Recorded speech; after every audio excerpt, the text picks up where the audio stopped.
আজকে যদি সেনাবাহিনী বলে, আজকে যদি ওয়াকার বলে যে আমি ইউনূসকে চাই না, এখন কয়টা বাজে বাংলাদেশে? এখন আপনার ধরেন দুপুর, সন্ধ্যাবেলাতে ক্ষমতা শেষ হয়ে যাবে। আপনি এইসব টোকাইয়ের বাচ্চা, এই হাসনাত হতো এই যখন আপনার ওয়াকারকে নিয়ে এসে যখন মন্তব্য করলো, সে গিয়ে ওয়াকার কাছে মাফ চেয়ে আসলো, আসিফ তাকে নিয়ে গেল সেনা ভবনে, ওয়াকার গিয়ে তার পা চেপে ধরেছে, সরি একদম কোনো কথা নেই। ভাই নিজম ভাই, আমি দোতলা থেকে নামলো ওয়াকার, দোতলা থেকে নামলো আসিফ, ওইখানকার লোকজন তো আছে আমাদের, আসিফ নিয়ে গেল, আসিফের নিয়ে যাওয়ার পরে সোজা ওকে ওই আসিফ একটা ট্যাপ করে দিয়েছে, গিয়ে হাসনাত তার পায়ে ধরে বসলো, সরি স্যার সরি। তো এরা নিজম ভাই, এরা আপনি যে আমি একটা নিয়ে দায়িত্ব নিয়ে বলি, এই যদি বিট্রে করা থেকে যদি এখন ওয়াকার সাহেব বলেন যে না বিট্রে করছি, ভুল হয়ে গেছে, ইউনূসের আর সমর্থন দেব না, সে তো বড় করে রাজুর সামনে দাঁড়ায় বলবে, শেখ হাসিনার জন্য বড় একটা ছবি বসায় বলবে, আপা এগুলো তো আপনার মানুষ, আপনি ছাড়া যে কি কষ্টে ছিলেন, এইটা বোঝানোর জন্য আমি আসলে এগুলো করছি, আমি তো আপনারই লোক। আমি আপনাকে গ্যারান্টি দেই বাংলাদেশে আর এই চামচামি হবে না। You can be assured. আমি আপনার উত্তরটা পেয়ে সন্তুষ্ট, খুশি হইলাম, মানে খুশি। দেখেন এই যে আপনি কথা বলছেন না যে আসলে এই বাংলাদেশে মানুষ নিয়ন্ত্রণ করতে গেলে যে ভোট বেচে ফেলে, আমি এটা দেখছি অনেকে ভোট দিয়ে মনে করে তার ঘর পর্যন্ত পাকা করে দিতে হবে, রাস্তা বানাই দিতে হবে, এটা বাংলাদেশের আমি স্বীকার করি। নুরুল ইসলাম নাহিদের এলাকায় আমি বড় হয়েছি, আমি দেখছি যে তার চেষ্টা, এবং উনি তো ভালো মানুষ আমি জানি তো, এবং তার প্রতি কেন ক্ষোভ, মানে লবি না স্বজনপ্রীতি করেন না কেন, এটাও তার একটা দোষ। নিজম ভাই, বুঝলাম যে এটা সম্ভব না বাংলাদেশে, আমি স্বীকার করি। যে আসিফ নজরুল বললেন যে 26 লাখ ভারতীয় নাগরিক এখানে চাকরি করা বৈধ, ক্ষমতায় বসার পরে বোঝা যায় যে ঠেলাটা কত দূর, থেকে অনেক কথা বলা যায়, বাস্তবতা ওইভাবে চলে না, টকশো দিয়া বা এই যে আমরা কথা বলছি বা অনেক কিছু এগুলো হয় না। কিন্তু এই যে গোলাম আজমের কাফনে জুতা পিটার পরে একটা জুতা, আমি আজম খানের একটা ছবি দেখছিলাম আজকে, হ্যাঁ, তো আজম খানের ডেডিকেশন আওয়ামী লীগের প্রতি, উনি তো পরীক্ষিত লোক, তো তিনি কেন যে দেশে নাই? আমি না হলে একটা খারাপ লোক, কিন্তু তাকে কি কেউ বলছিল আওয়ামী লীগের লোক যে আচ্ছা সরি আমরা পারি নাই? আমার মনে হয় না যে আজম খান লাখ লাখ টাকা চাইছে যে আমি কেন দেশে নাই, আমি কেন সুইজারল্যান্ড। এইটা তো ব্যাকডোরে, সামনে না পারলে তো ব্যাকডোরে বলা যায় যে ভাই এটা ভুল হয়েছে, হ্যাঁ এটা আর হবে না, বা পারি নাই। আমি আপনাকে একটা কথা বলি, সেটা হচ্ছে যে দাউদ হায়দার থেকে শুরু করে তসলিমা নাসরিন, আমি আপনাকে একটা কথা বলতে পারি যে আমার বেদনা আছে। তসলিমা নাসরিন এই দেশের কন্যা, she is a daughter of Bangladesh. তিনি কি লিখেছেন, কি বলেছেন, সেটা কমপ্লিটলি আলাদা ইস্যুস। তার ওই রাইট সংবিধান তাকে দিয়ে দিয়েছে। যদি সংবিধানের এগেনস্টে যায়, আইনের এগেনস্টে যায়, সেটার জন্য বিষয়াদি আছে, উনিও পাল্টা ব্যবস্থা নিতে পারবেন। তসলিমা নাসরিন তিনিও নিতে পারবেন, তার কথা পছন্দ না হলে সেও যেতে পারবে। কিন্তু কোনো লেখার জন্য কোনো মানুষকে তার দেশের বাইরে যেতে হবে, থাকতে হবে, এটা আমাদের দেশে, সেটা বিএনপি আমলে তাকে যেতে হয়েছে। বাংলাদেশ আওয়ামী লীগের সময়ে তিনি কেন ফিরতে পারেননি, আমি আসলে পুরো ডিটেলসটা জানি না, আমি ধরে নিচ্ছি যে তিনি ফিরতে পারেননি। আমি আমার এই ব্যর্থতা নত শিরে আমি মেনে নিতে রাজি আছি। আমি তো দুটো কথা বলি নিজম ভাই, আমি দুটো কথা বলি। জি নিজম ভাই, আপনার এই সরল স্বীকারোক্তি আমার খুব ভালো লেগেছে। আমি দুটো কথা বলি। আপনি যে কথাটা বললেন না, যদি এইটা যে কোনো দল যদি নিশ্চিত করতে পারে যার যার অধিকার নিয়ে থাকবে, সংবিধান যাকে যতটুকু অধিকার দেয় ততটুকুই অধিকার পালন করতে দেবে, তাহলে কিন্তু সংঘাত হয় না। নিজম ভাই, আপনি ভারতে আছেন, দেখেন এই মুহূর্তে ভারতে তো কত এক্স মুসলিম আছে, তাদের কিন্তু দেশ ছাড়তে হয় না, কোপ খেয়ে মরতেও হয় না। আবার ভারতের এক্স মুসলিমরা দেখেন এত করা সমালোচনাও করে না, কেন করে না? আমি আমার কথা বলি, আমার দায়িত্ব নিয়ে বলি নিজম ভাই, এটি কথাটা কোনোদিন বলি নাই। আমাকে যখন দেশ ছাড়তে হয়েছে, এই যে দেশ ছাড়ার যে এই যে ট্রেন্ড, এইটা থামানোর জন্য আমি ইচ্ছা করে আরো বেশি বেশি আঘাত করছি, যে আমার তো দেশেই থাকতে দেন, আমি আঘাত দেবো না কেন? আপনি আমাকে কালকে দেশে নিয়ে যান, আমি বাইতুল মুকাররমের সামনে বসে চা খাবো, একটা কটু কথাই বলবো না। আমি মানি না, আমি যদি আপনার সাথে সহ অবস্থান করতে পারি, আমার সমস্যা কি? আমার তো কে কখন মারা গেছে, কে কি করছে, আমার তো দরকার নাই। এখন অনেকে বলতে পারে আমি তো কালকে আমি দেশে যেতে চাই। আমি আপনাকে আপনার এই কথার সাথে আমি এই লাইভে বলি নিজম ভাই, অনেকে বলে যে বিদেশ থাকার জন্য, আমি বলি কালকে যদি আমাকে দেশ বলে যে তুমি দেশে চলে আসো, তোমার মামলা তুলে নেবো, তুমি তোমার মতো করে থাকো, তোমার কেউ ডিস্টার্ব করবে না, আমি কালকে চলে যাবো বাংলাদেশে। মানে এখন আপনারা যদি কেউ বলে আপনি আওয়ামী লীগ করেন অ্যাসাইলামের জন্য, এগুলো বলে, মানে যারা বলে তাদের উদ্দেশ্যে বলি যে ভাই, শুধু রাষ্ট্র যদি তার দায়িত্বটা পালন করে যে ও নাস্তিক ওর মতো থাক, ও হিন্দু, ও মুসলিম, ও শিয়া, ও এমনকি জঙ্গিও যদি সে মনে মনে জঙ্গি হয়, কারোর না মারে যে, তার সাথে আমি একসাথে চা খাইতে আমার অসুবিধা নাই তো নিজম ভাই। মানে এটা হলে কিন্তু শান্তি চলে আসে। একটা মানুষ তার জীবন নিয়ে সওদা করে না। আমি একটা কথা বলবো, আমার মাইরে ফেলবে, আমি জানি আমাদের ব্লগারদের মারছে, আমি কেন সমালোচনা যাবো? জি নিজম ভাই, আপনি যেটা বলছেন, যদি আপনি এই চিন্তাটা করেন, আওয়ামী লীগ যদি এই চিন্তা করে, তাহলে আমি তো আমার চেয়ে খুশি বেশি কেউ হবে না।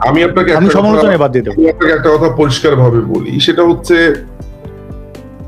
সামনের বাংলাদেশে কোনো মানুষকে তার লেখার জন্য, তার চিন্তার জন্য, তার ভাবনার জন্য এই দেশের ভূখণ্ড ছাড়তে হবে না। একটা মানুষ লিখবেন, একটা মানুষ বলবেন, তিনি যেন সেই কথা বলতে পারেন, তার কলমের যাতে সেই শক্তি, সে আমাকে নিয়ে বলতে চান, আমার বিরুদ্ধে বলতে চান, আমি তাকে গিয়ে বলে আসবো যে ধরেন আপনাকে 2টা কলম এক্সট্রা কিনে দিলাম, একটা কিবোর্ড কিনে দিলাম, বলে ফেলেন। আমরা আজকে যে তরুণকে, যে বাচ্চা ছেলেকে, যে ছাত্রলীগের ছেলেকে আমি কলকাতায় দেখছি, তার এই জীবনের এই আর্লি স্টেজে নির্বাসিত জীবন যাপন করছে, আজকে যে তৃণমূলের কর্মীদেরকে আমি দেখেছি, আমার হৃদয়ের এক একটা অংশ বাংলাদেশ আওয়ামী লীগের তৃণমূল, তাদের এই স্ট্রাগলটাকে আমি যেভাবে এই চোখের সামনে দেখেছি, এবং তারা যেভাবে নিজেদেরকে ঋদ্ধ করছে, এক একটা হীরা হয়ে উঠেছে। এই তৃণমূল, আওয়ামী লীগের এই তৃণমূল আগামী দিনের আওয়ামী লীগ। এক একটার চোখে মুখে যেন আমি সৈয়দ আশরাফকে দেখি, আমি এক একটা তৃণমূলের কর্মীকে দেখি, আর আমার কাছে মনে হয়, আমি ওই ছেলেটার নাম বলবো না, গাজীপুরের একটা ছেলে,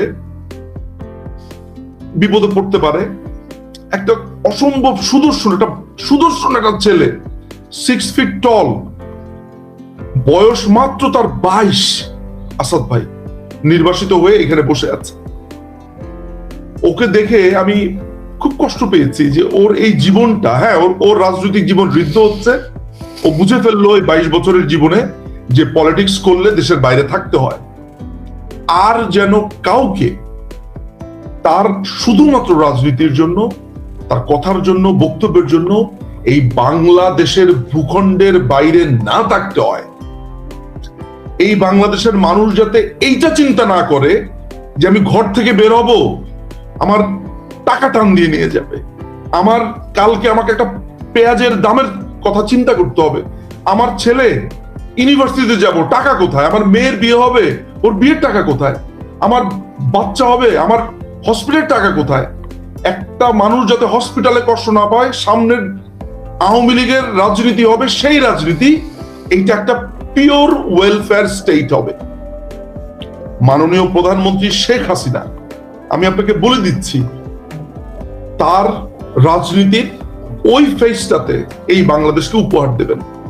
আমরা তার হাত ধরে তার প্রত্যেকটা পাশে আমরা দাঁড়িয়েছি। এই তৃণমূল, এই ধরেন আমি আওয়ামী লীগের বুদ্ধিবৃত্তিক জায়গাতে কাজ করব। প্রত্যেকটা মানুষকে কি এমপি মন্ত্রী হতে হবে? আমাকে কি মন্ত্রী হতে হবে এটার জন্য? এমপি হতে হবে? No, not necessarily. বুদ্ধিবৃত্তিক ভাবে পরামর্শ দিয়ে, এরকম অসংখ্য পলিটিশিয়ানস আছে যারা এমপি হবে, যারা মাটির সাথে যাদের সদাগন্ধ, তারা হবে এমপি, যারা দিনের পর দিন শরীরটা কালো অঙ্গার হয়ে গেছে রাজনীতি করে, তারা হবে এমপি। মাননীয় প্রধানমন্ত্রী তাদেরকেই মূল্যায়ন করবেন আমি জানি। সো যেই ক্ষোভ রাগ আমাদের প্রতি মানুষের হয়েছে, আমি দেশবাসীর কাছে শুধু একটা কথা বলবো আজকে এই প্রোগ্রামের মাধ্যমে, আপনারা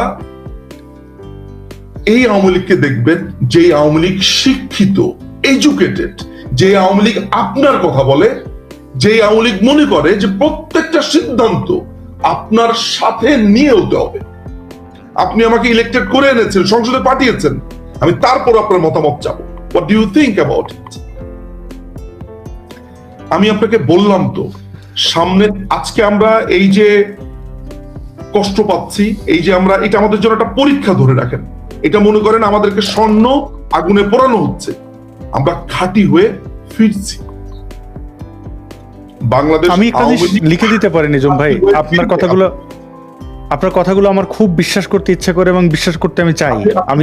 আমি বিশ্বাস বললাম তো, বিশ্বাস করুন, আমি কথা দিচ্ছি। তবে আমি যদি বিশ্বাস নাও করি একটা জিনিস ঘটবে। আপনি একটু আগে যে গাজীপুরের যে আমাদের সেই অনুজ যার কথা বললেন, তার কথাটার সাথে 10টা লাইন আমি একটু অ্যাড করি। হ্যাঁ, এই কথাগুলো আসলে উঠে যাচ্ছে, আমি এই কথাগুলো কোথাও বলিনি। আমার ওই রকমই হবে। 2017 সালে আমার 22-23 বছরই বয়স। আমার বিরুদ্ধে যখন মুফতি ওমর ফারুক নামের একজন ব্যক্তি, সে বরিশালের আমতলির একজন মাদ্রাসার সে প্রিন্সিপাল, আমার নানা বাড়ি ওইখানে, আমার বিরুদ্ধে প্রথম যখন মামলাটা হয়, 57 ধারা, আওয়ামী লীগের আমলের সৃষ্টি। দেখেন, একটা 57 ধারা আমার কাছকে এখানে তৈরি করে দিচ্ছে। কিভাবে নিজাম ভাই? আমি কিন্তু এখানে কোথাও কোনো কটূক্তি করিনি। আমার ওই মামলায় আমি 2 নম্বর আসামি, 1 নম্বর আসামি লিমন ফকির, বেচারা এখন সুইডেন থাকে। তো সেই বেচারা করছিল কি জানেন, তার সে মাদ্রাসায় বলাৎকার করতো বাচ্চাদের। ওইটা সে একটা ভিডিওতে, তখন তো ভিডিওর যুগ ভাই, 2016 শেষের দিকে, কোন রকম বলছে। ওই লিমন ফকিরের সাথে আমার খুব ওঠা বসা ছিল, সে তখন প্রগতিশীল টাইপেরই আর কি। আমাকে 2 নম্বর আসামি করে আমার মামলা দিয়ে দিল। ভাই, আমার ওই 22 বছর বয়সে পালাই যেতে হয়েছে বাংলাদেশ থেকে, কারণ আমি জানি পুলিশ আমারে ধরলে ওই মোল্লা যেয়ে পুলিশরা টাকা দিছে আমার জন্য ইচ্ছা মতো পিঠায়, কারণ ওই যে তার বলৎকারের জিনিস বের হয়ে যাবে। তো আমি যখন 22 বছরে দেশ ছাড়া, আমাকে তো স্ট্রাগল করতে হয়েছে। এখন আওয়ামী লীগের এই যে নেতাকর্মীরা স্ট্রাগল করতেছে ইউনূসের কারণে, যদি তারা ফিরতে না পারে, তো এক একটা আওয়ামী লীগের কর্মী এবং এরা আরো 5 বছর পরে সামলাইতে তো পারবে না। মানে এটা হয় নাকি? কাউরে এইভাবে জুলুম করে এইভাবে তৈরি করা উচিত না। আমি একটু আগে যে কথাটা বললাম, অনেক কথা আমার ইচ্ছা করে না মানুষকে কষ্ট দিতে, তাও বলি, কারণ ওই সময় ওই 22 বছর বয়সে আমার অনেক প্রগতিশীল সমালোচনা করছে, এরা তো পাগল, এরা বেশি বোঝে, এরা বেশি আঘাত করে। আমার তো বয়স তো 22। আমার দেশ তো আমাকে প্রস্তুত হইতে, আমি তো একজন ধরেন কুখ্যাত নাস্তিক তাদের ভাষায়, তো আমার দরকার কি খোঁচানোর? আমি তো অন্যভাবেই লিখতে পারি। আমাদের দেশের শিল্পীরা বলে যান নাই, সাহিত্যিকরা এই যে হুমায়ুন আজাদ সমালোচনা করে এতগুলো করছেন না, তারা তো পরিপক্ক হইতে পারছেন। বাংলাদেশে পরিপক্ক হওয়ার সুযোগ দেয় নাই। আওয়ামী লীগের এটা বড় ভুল ছিল না, এই যে দেশ ছাড়া করানো। আমি তো তসলিমা নাসরিনের চেয়ে শেখ হাসিনাকে অসহায় দেখি। তসলিমা নাসরিন দিল্লিতে ঘুরে বেড়াতে পারেন, যে কোনো দেশে, শেখ হাসিনা তো তাও পারেন না। আসলে এই নির্বাসন, এগুলো আসলে আপনি যে এটাকে রেকগনাইজ করেছেন নিঝুম ভাই, এটা আপনার দলীয় সিদ্ধান্ত কিনা, বাট আমি আপনাকে স্যালিউট জানাই। আপনারা যদি আওয়ামী লীগ যদি এটা করতে পারে, মানুষের মতামত প্রকাশের স্বাধীনতা দেয়, যেটা কোনো অপরাধী না, তাহলে বাংলাদেশে আসলে অপরাধ থাকবে না, মানুষ দ্বন্দ্ব থাকবে না। বাংলাদেশ আওয়ামী লীগ, দেখেন, আপনি যদি গত 9 মাসের এই পুরো অবৈধ শাসন সময়টা দেখেন, আর আপনি যদি বাংলাদেশ আওয়ামী লীগের 16 বছর দেখেন, প্রতিদিন রাত্রে 10টার পর টক শোতে প্রধানমন্ত্রীকে যে পরিমাণে তুলোধুনো করা হতো, এখন আপনার কাছে মনে হয় না যে ওরা তো অসম্ভব রকমের উদার ছিল তাহলে বাংলাদেশ আওয়ামী লীগ? এখন আপনার মনে হয় কিনা? এখন তো ভিডিওগুলো খুলতে, আগে তো খবরগুলো দেখে গালি দিতাম শেখ হাসিনার, গালি ঠিক দিতাম না, কিন্তু এখন তো দেখি না, মনে হয় এগুলো কি দেখতেছি। চ্যানেলে যে আওয়ামী লীগের পেজও বন্ধ করে দেবে, আমি যেটা খবর পেয়েছি, অনেকগুলো টিভি বন্ধ করে দিবে, চ্যানেল বন্ধ করে দিবে, সেদিকে আগাচ্ছে। এটা কমপ্লিট একটা ক্লোজ রাষ্ট্র বানা ফেলাবে, ওদের আজ্ঞাবহ। আপনার চ্যানেল দেখতেই মানুষ আসবে শেষ পর্যন্ত। আপনি কি বলছেন, দেশের কোন খবরটা দিচ্ছেন, you will be the alternative media, the other activist will be the alternative media. আমি বিশ্বাস করি ইউনূসের ক্ষমতা নেই আওয়ামী লীগের কেন, আওয়ামী লীগ তো অনেক বড়, আমার মতো সাধারণ অ্যাক্টিভিস্টের একটা পেজ চ্যানেল বন্ধ করে রাখতে পারবে না।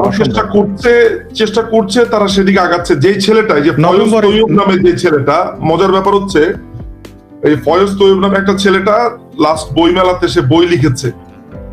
ওরে বাবা, বাক স্বাধীনতা, সুশীলতার চূড়ান্ত লেভেলে। আমি লন্ডনে ফিরে গিয়ে সেই বইটা আরেকবার খুলবো, সে বাক স্বাধীনতা নিয়ে কি বলেছে। আজকে সে বলছে যে যারা আওয়ামী লীগের পক্ষে কথা বলা হবে, সে মেয়েটাকে রিকোয়েস্ট করবে সবগুলোকে বন্ধ করার জন্য। হোক আর না, এই এখন আইসিটি উপদেষ্টা হয়েছে।